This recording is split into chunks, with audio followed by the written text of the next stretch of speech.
नमस्कार, मैं देविका श्रीवास्तव और आज मैं आपको how to centre your mind through to positivity के सेकंड चैप्टर के बारे में बताऊंगी।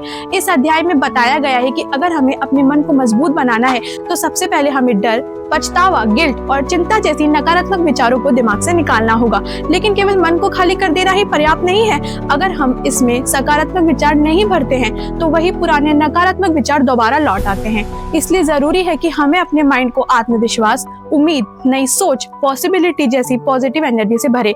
अध्याय में यह भी बताया गया है कि जब हम शांति, संतुलन, सकारात्मकता जैसे शब्दों को बार बार दोहराते हैं तो उनका असर हमारे सोचने के तरीकों पर भी पड़ता है और हमारा मन शांत व स्थिर महसूस करता है। एक और महत्वपूर्ण बात बताई गई है कि माइंड का सबसे अहम काम है निर्णय लेना।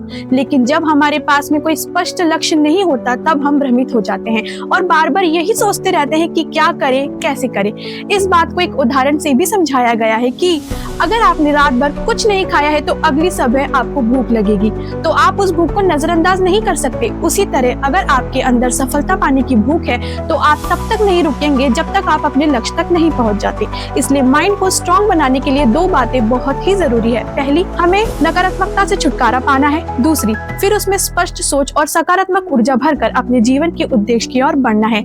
इस अध्याय से हमें ये शिक्षा मिलती है कि हमें अपनी आंतरिक शक्ति को पहचानना चाहिए, प्रेरणा के साथ आगे बढ़ते रहना चाहिए। धन्यवाद।